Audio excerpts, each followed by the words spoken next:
Bom dia! Estamos de volta com as nossas reflexões matinais, a Corsa da Manhã.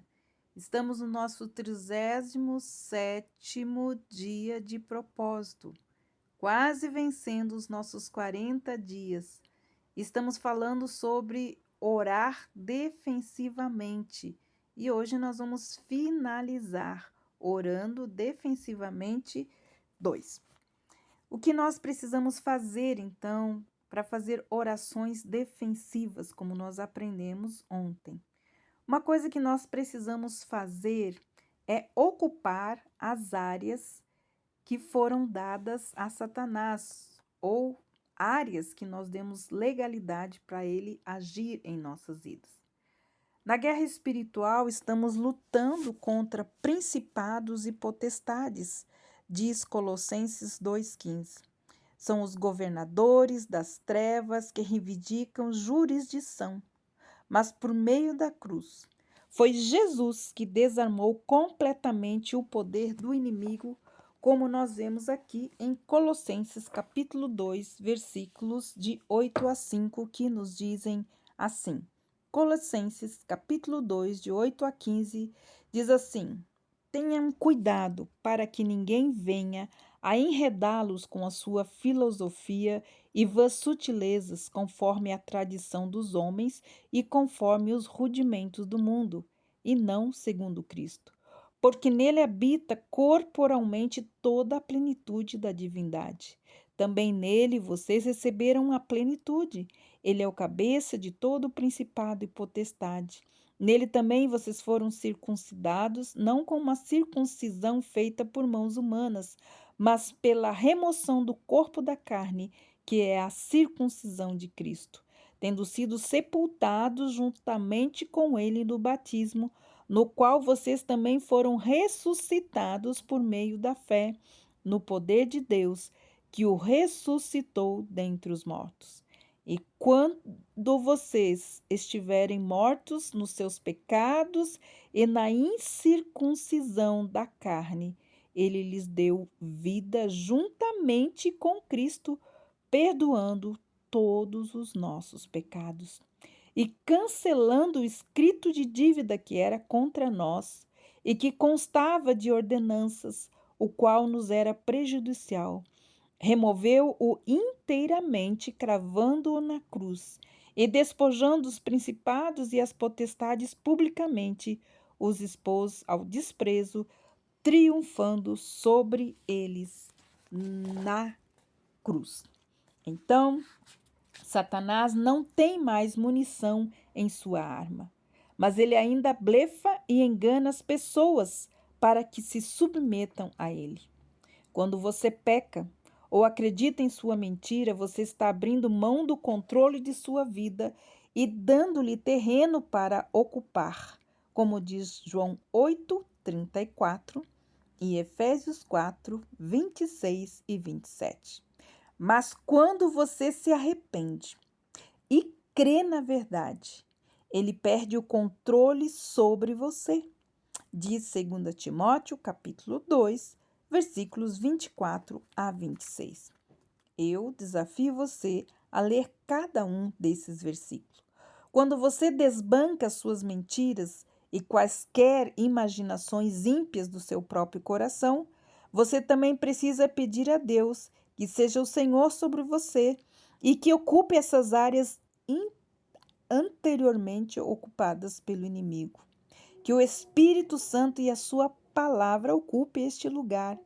É assim que você traz cada pensamento cativo em obediência a Cristo, como nos diz 2 Coríntios 10:5. A palavra de Deus diz que as nossas lutas, elas não são carnais, mas elas são espirituais. Então, nós precisamos aprender a levar todo o nosso pensamento cativo em obediência a Cristo. Então, neste momento, apresente-se novamente a Deus e dedique-se completamente ao senhorio de Cristo. Peça-lhe que retome o controle completo de cada parte de você. para que você possa amá-lo de todo o coração, mente, alma e força. E ore para que ele fortaleça, para que ele te capacite a dominar as áreas pelas quais ele já morreu para lhe dar o direito. Outra coisa que nós devemos fazer: nomeie alguém em oração. Depois do apóstolo Paulo discutir a respeito do Espírito, ele disse que deveríamos nos ocupar orando uns pelos outros. Porém, essa estratégia não apenas ajuda outras pessoas, nós também somos ajudados. Em vez de continuar a lutar contra uma tentação, uma mentira ou contra não pecar, podemos simplesmente reajustar o nosso foco ao interceder, não só pela nossa vida, mas pela vida dos outros. Se você está sendo tentado por um pensamento lascivo, por exemplo, resista ao diabo. Escape com a palavra de Deus. Trate os pecados passados, dedique a sua mente a Deus e em seguida comece a orar e agradecer a Deus pelo seu cônjuge, pelo seu futuro cônjuge. Ao ser tentado pelo desânimo, ore por seu pastor ou por alguém que luta contra uma depressão. Se o seu problema é ganância, ore para que os seus filhos sejam gratos.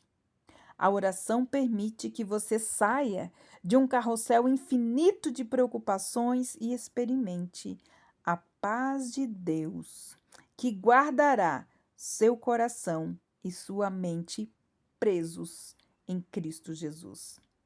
Outra coisa que você deve fazer é deleite-se no Senhor e então triunfarei sobre os inimigos que me cercam, pois em seu tabernáculo oferecerei sacrifícios com aclamações e cantarei e louvarei o Senhor. De Salmo 27, 6. Agora é a hora de celebrar o que acabou de acontecer. Aproximou-se o inimigo, ele o trouxe o seu pior, ele trouxe todo o seu peso, mas em Cristo você deve deixar. Você deve se manter firme em Cristo. Você resistiu, você contra-atacou e o derrotou sem tropeçar. Mesmo em terrenos onde você tantas vezes caiu antes e foi feito prisioneiro, você o chicoteou e viveu para contar a sua vitória, pois aquele que está em Cristo é vitorioso, encontrou a vitória. Você respondeu com a palavra, você conseguiu. Deus fez isso possível em Cristo Jesus. Por isso, louve ao Senhor. A palavra de Deus diz que você é mais do que vencedor em Cristo Jesus. Isso não faz com que nós nos sintamos incrivelmente melhor do que antes. Lembre-se, pois ainda que o justo caia 7 vezes, tornará a erguer-se, diz Provérbios 24:16. Seja grato por isso.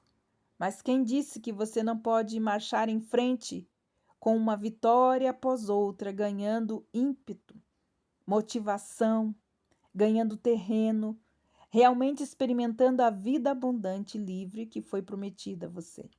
Você pode. Então, você pode responder da seguinte maneira: primeiro, resista a Satanás em nome de Jesus. Segundo, escape com as Escrituras, usando as Escrituras. Terceiro, onde para encontrar o pecado não confessado? Sonde, peça ao Espírito Santo de Deus que sonde o seu coração para encontrar o pecado que não foi confessado e confesse a Deus.